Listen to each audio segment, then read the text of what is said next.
Hello, my name is Jillian Crow, and my presentation is on colonialism in Indonesia. Indonesia is located in the Indian Ocean, just south of Malaysia and north of Australia. It's comprised of over 17,000 islands, but 6,500 of which are inhabited.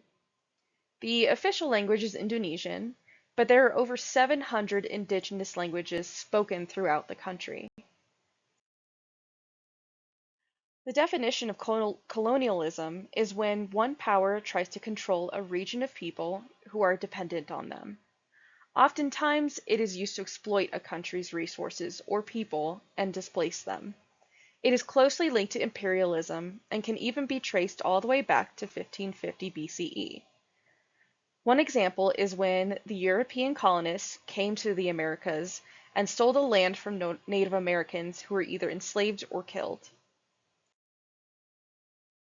By the end of the 15th century, the spice trade was in full swing throughout Indonesia, which made it a hotspot for Dutch merchants. In the beginning, a trade deal was struck between the Dutch and the Indonesians, leading to the formation of the Dutch East India Trading Company, also known as VOC, and the subsequent Indonesian colonization. The VOC slowly dominated the spice trade from Indonesia to Europe and kept other competitors at bay.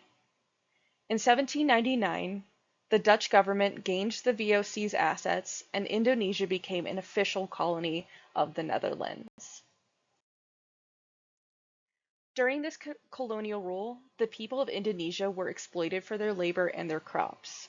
Many of these crops were cash crops, which were sold to Europe, leaving fewer crops for the natives. Indonesians were forced to work on plantations that were built on land confiscated by the colonists. The natives had limited access to education, and many of their rights were taken away. Indigenous culture was also suppressed and replaced with Dutch institutions. During World War II, Japan invaded Indonesia and took control of it from the Dutch. The Indonesian people were exploited by the Japanese in order to support their war effort. However, in 1945, Japan surrendered and Indonesia declared independence.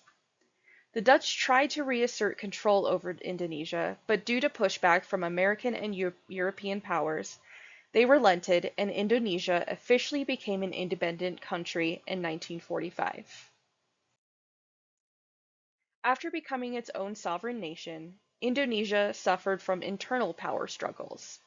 The war crippled the economy, and many were left impoverished and unemployed. This also caused underdevelopment in their infrastructure. Due to the economic struggles, healthcare was limited and severely lacked trained medical personnel. Health disparities increased, especially in rural areas where medical care was either limited or non-existent.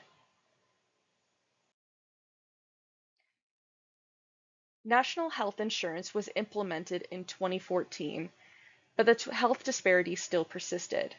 Many health services were left underfunded and lacked a significant workforce. Currently, the country still suffers from health problems such as cardiovascular disease and tuberculosis. Despite trying to emphasize public health, Indonesia still faces limited resources and funding to develop these services. Due to its colonization, Indonesia was not able to develop properly as a nation. Being forced to support the Dutch and then the Japanese in World War II left Indonesia bankrupt and crippled. Because Indonesia was so dependent on their colonizers, once they were decolonized, the natives were left to struggle without help. Currently, life expectancy in Indonesia is only about 62 years compared to the global average of 71 years. My recommendations to heal the wounds left over from colonization is to focus on community-based healthcare as the main source of care. This includes promoting community involvement in the healthcare system while also addressing the disparity gaps between rural and urban systems. Funding should also be shifted over to preventative care and community care.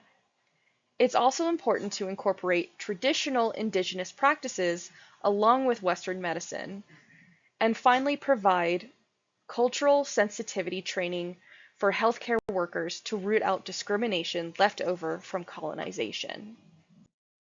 Here are my list of references, and thank you for watching my presentation.